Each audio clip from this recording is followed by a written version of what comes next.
Good evening and welcome to all on Apna Television and on Apna Talk 36. Now, tonight on Apna Talk 36, we'll be talking on wills, trust, and power of attorney. And on this topic, I've got the privilege to be here at the offices of Thomas&Co lawyers in Newlyn. And with me today, I've got one of the directors of this company, Mr. Michael Richardson. Mr. Michael, I welcome you on Apna Talk 36. Thanks for having me, Richard. It's a pleasure. Thank you. Now, Michael, as you know that lately a lot of things have been changing in New Zealand and Auckland due to COVID-19, and a lot of people are seeking help and advice on wills, power of attorneys, and trust. And so we were going to talk on this topic and let our viewers know what are these things and what is involved and how people should take precautions on these topics. So first of all, I want to ask you, what is a will? So on a basic level, a will is just an expression of what you want to happen to your estate when you pass away.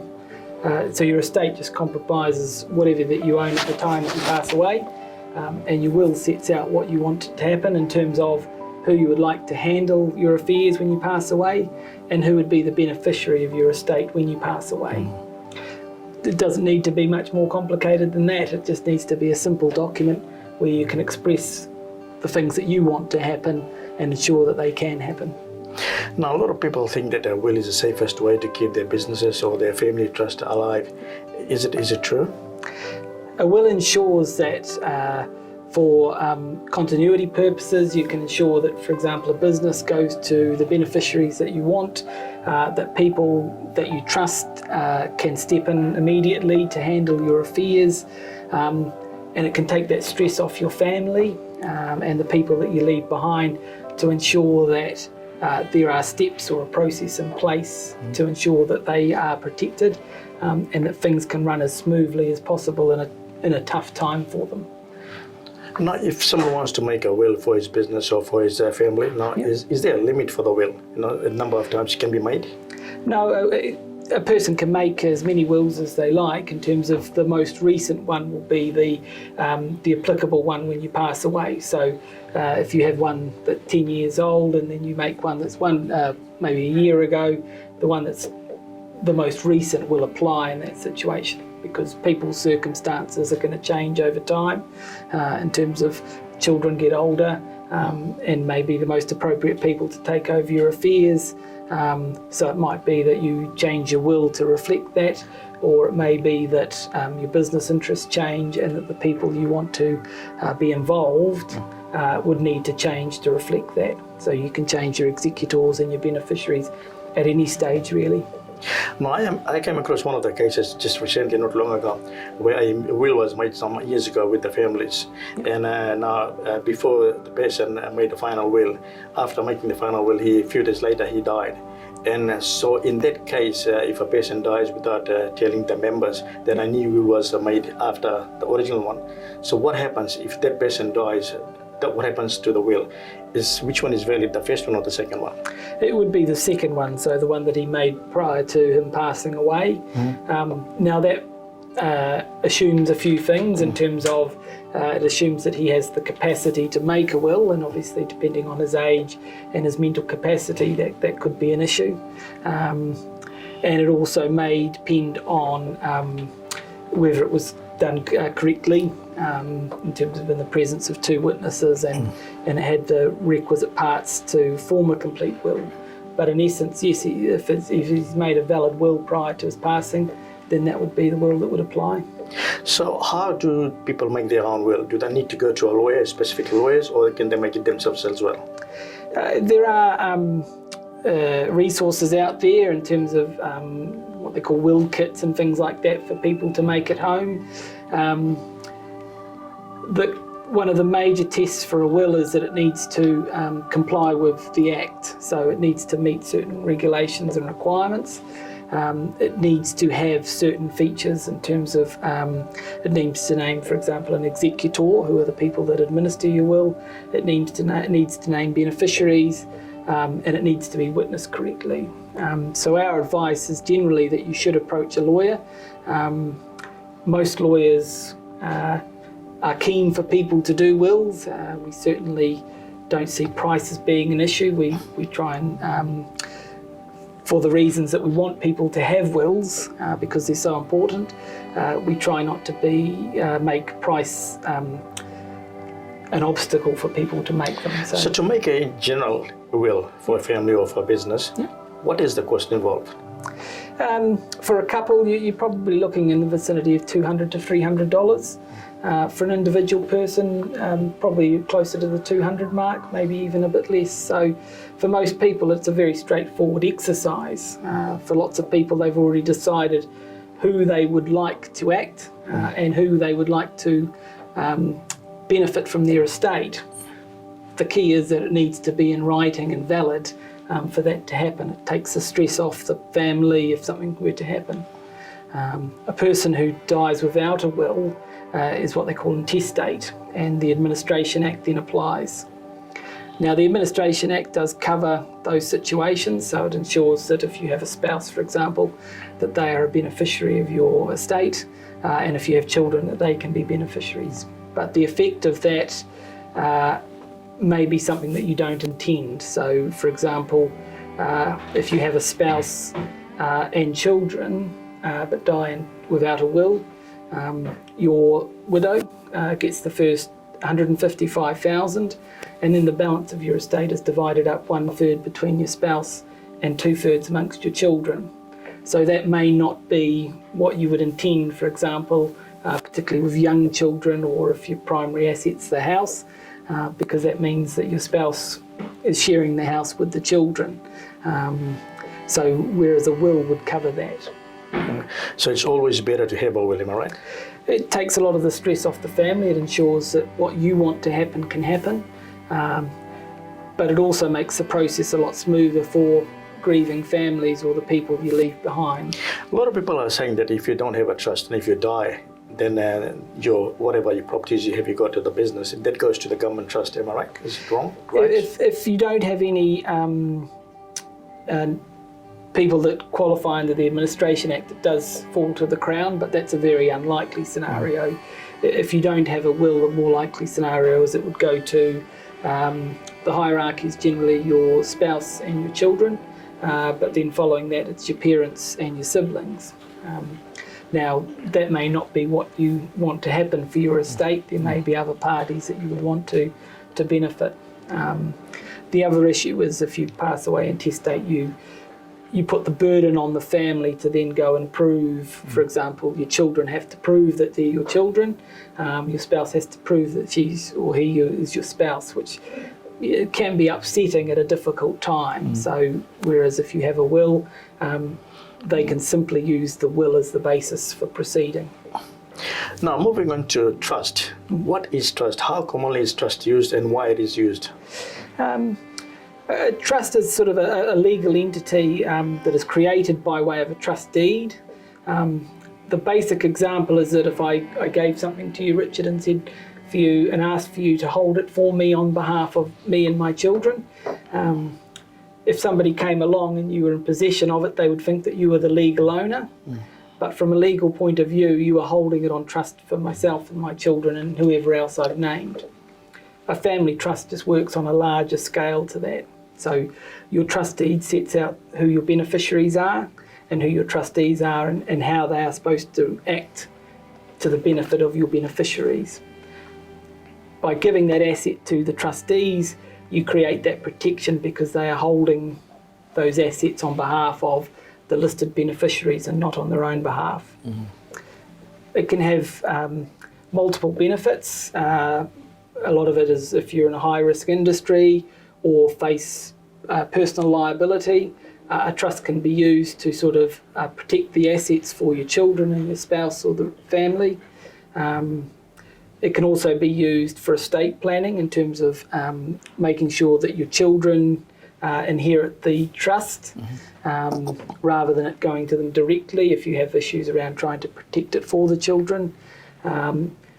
It has also historically been used around relationship property if you're a single person looking to ensure that your property is protected.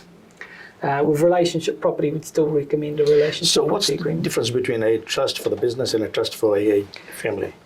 A trust can take any form that you like. Lots of people have one trust and that holds your major assets. It can hold your family home, it can hold sort of shares in the family business.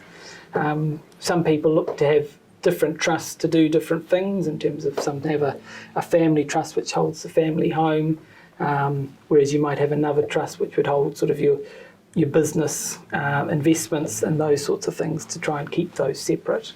So if people are thinking that if they got a trust, then they can safeguard their properties and their businesses, that is what a lot of people are thinking. Is it true?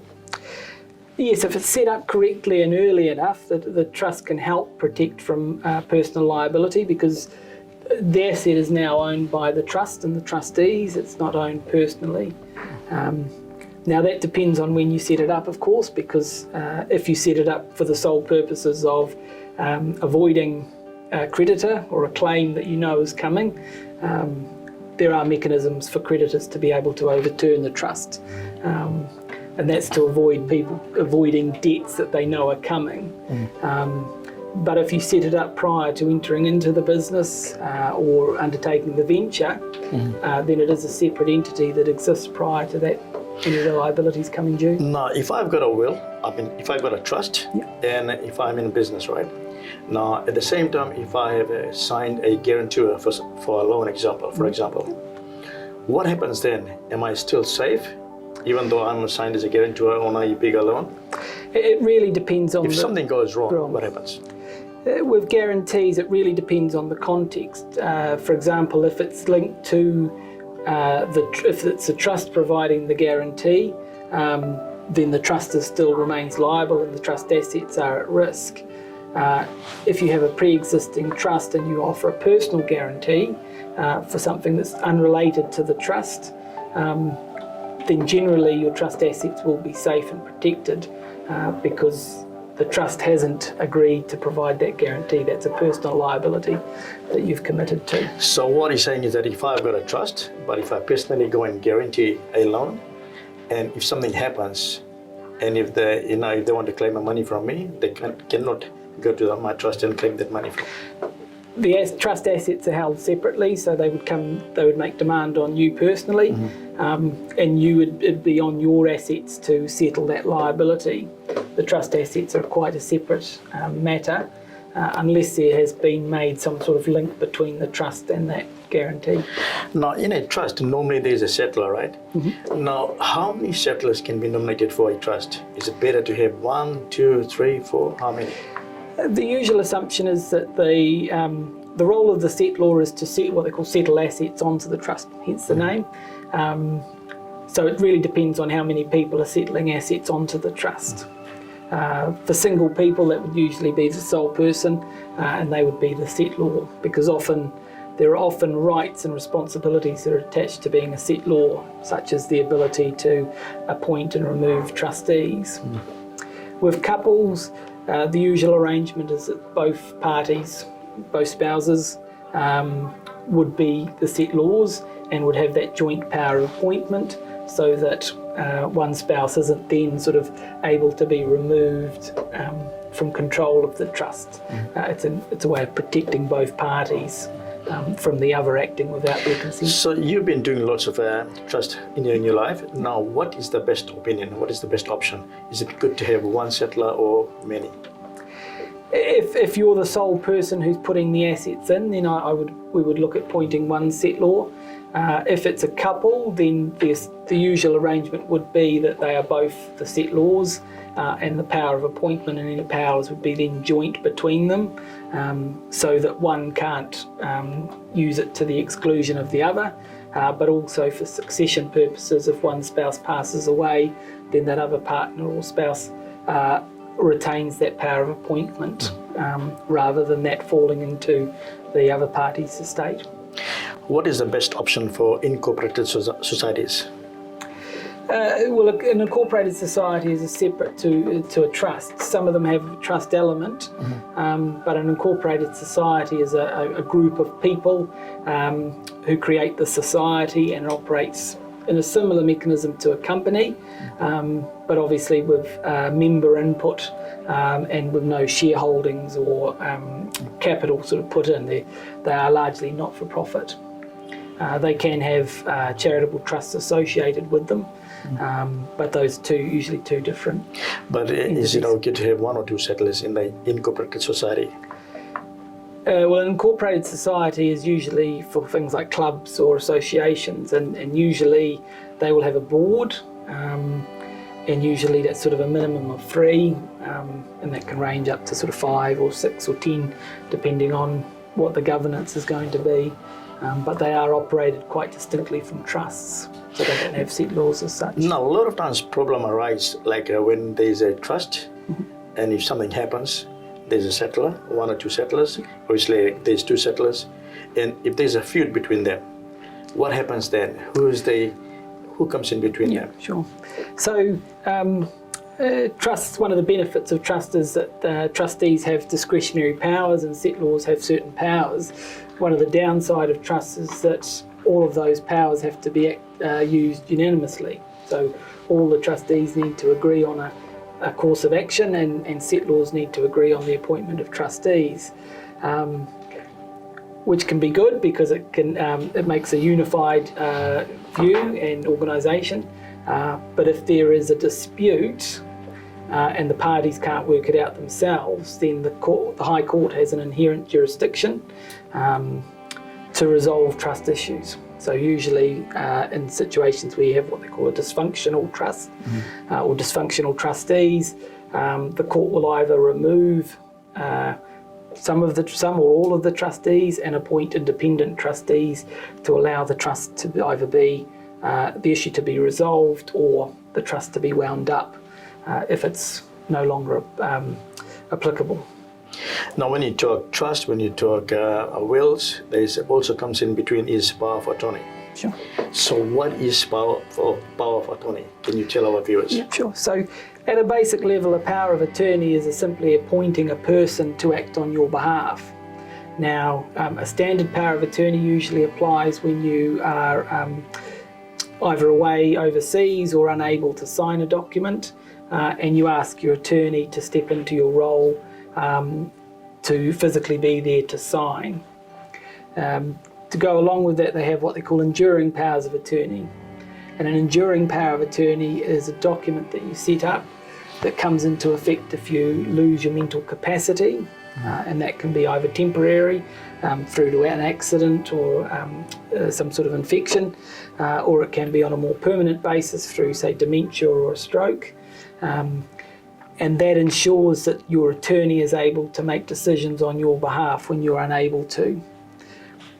The reason for having an attorney is that everyone is assumed to have mental capacity to make their own decisions. So you and I would have our own capabilities of making decisions on our own behalf. But if we're ever deemed by a doctor, for example, to lack that capacity, without anybody to have the authority to make decisions can't be made on your behalf until somebody is appointed by the court. The enduring power of attorney is used to sort of avoid that by you appointing somebody in advance. So you say, well, I would like to appoint this person to act should I ever be incapable of acting. If I have appointed someone is given authority of power of attorney, and if I think while I'm still alive he's not doing the right thing, and can I remove him? So while you have capacity, you have the power to revoke a power of attorney.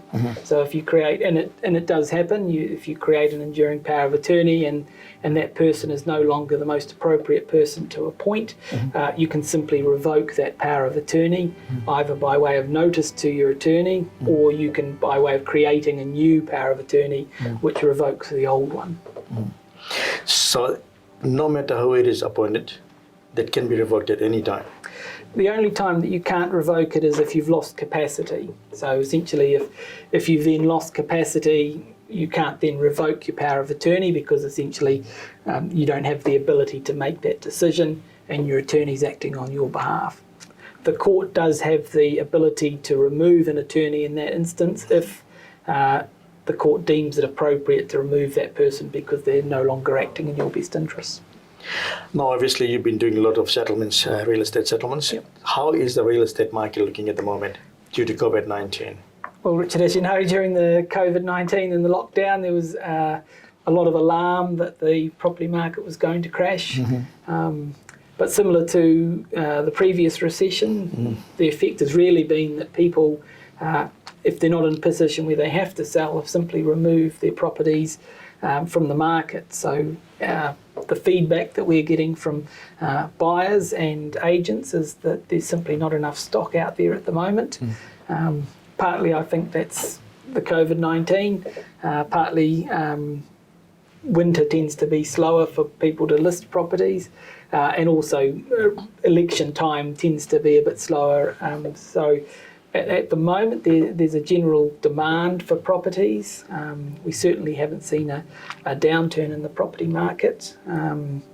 Whether that will come in the future, it's hard to say, but New Zealanders like houses, they like brick and mortar properties, and the current interest rates are sort of promoting people to buy them. Now, a lot of people are saying that because due to COVID-19, a lot of people abroad who have been away from New Zealand, now they're coming back to New Zealand thinking that New Zealand is the safest place to be due to COVID-19. Now, for that reason, there's lots and lots of people looking for homes, but they cannot buy homes, right? There's not enough homes for sale. Yeah. So you think this is going to continue in the near future for a longer period? The current sort of trend of people returning to New Zealand has offset the lack of immigration, which has been a huge driver in the property market. Whether that will continue will depend sort of, I guess, we will know in the next 6 months, because whether that ability for immigration and travel will change. But certainly the effect at the moment has been that has offset the lack of immigration, and also there's still lots of interest from first home buyers. So there is pressure on the market for properties that are needed. So now is a good time to sell if you're selling a property? Yes, it seems to be, in terms of certainly in the Auckland market, you can generally tell when it's a seller's market, because you'll see lots more properties going to auction, which seems to be happening at the moment. Now the tricky part for everybody is that if you're then looking to buy again, you're buying and selling in the same market. So, if you're in the process of selling and then looking to buy, the things that are driving up the price for your property will also drive up the price for the property that you're looking at. So it's good for people to cash in who has got more than maybe 5 or 6 properties. Good time to cash in. Well, it seems to be at the moment. There certainly seems to be a lack of stock out there.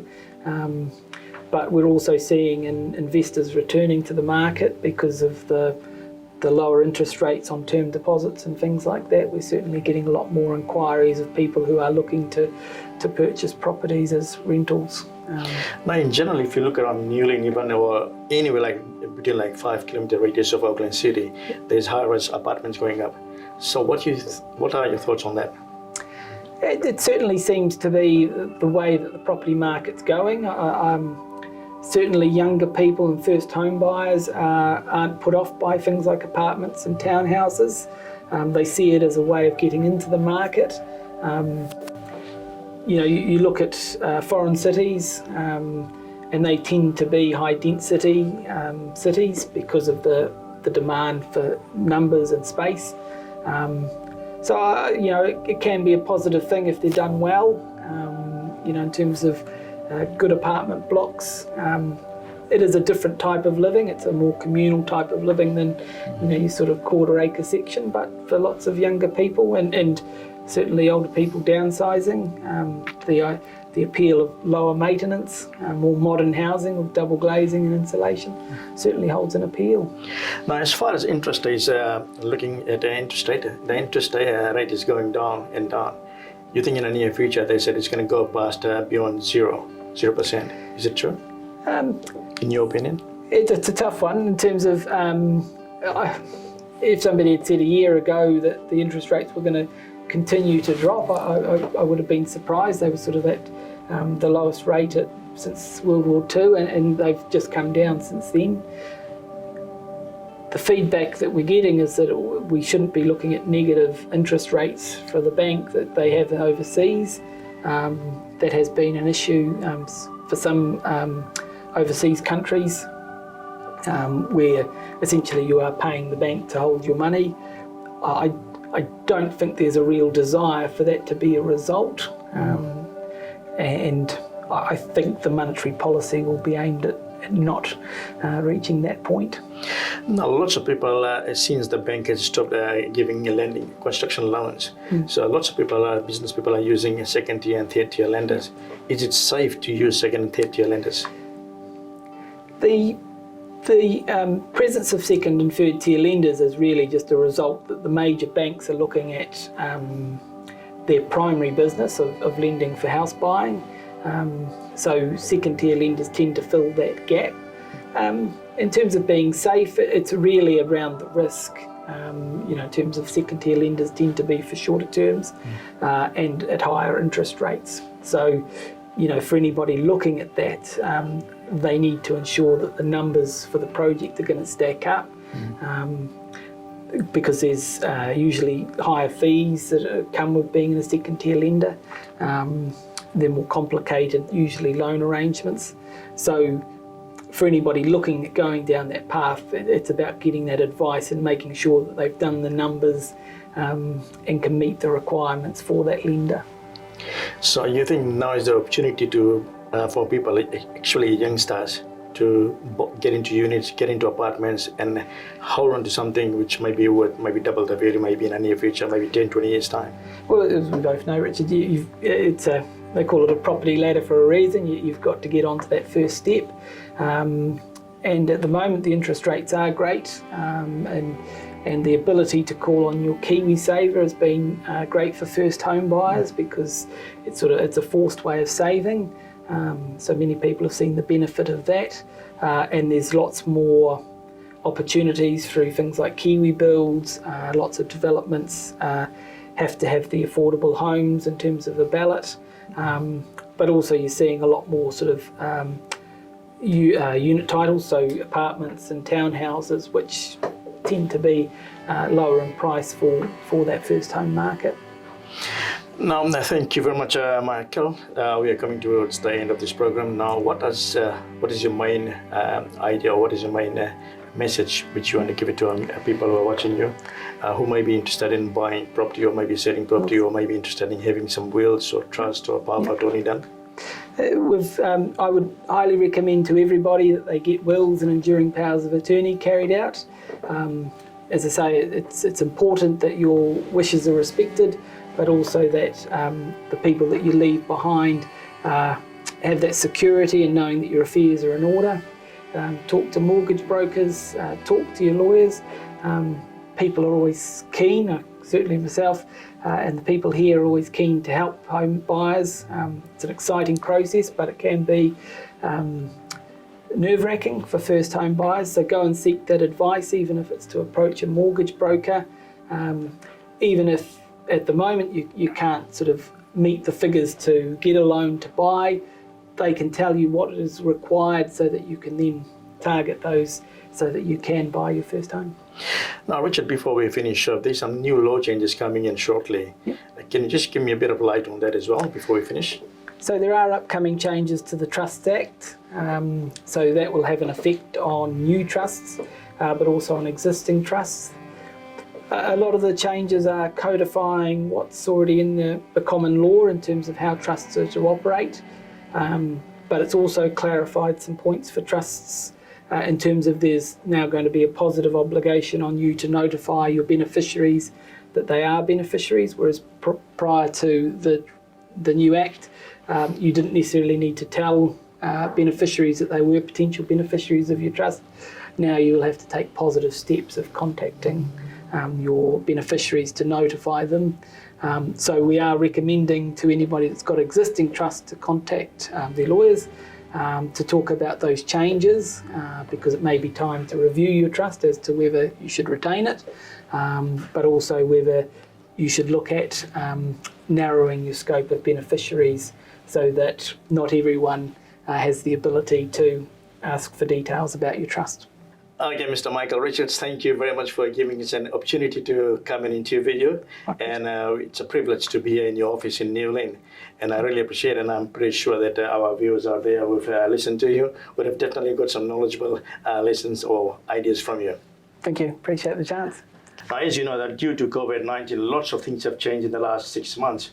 and people are always seeking advice from their lawyers and from their superiors to see what they can do in order to secure their properties or their business, their lease, whatever. So that is why I was talking to Mr. Richards, who had given some good advice, and I'm pretty sure that you have taken some good advice on board. So once again, I, Richar Kumar, thank you very much for watching Apna Talk 36. I shall see you next week.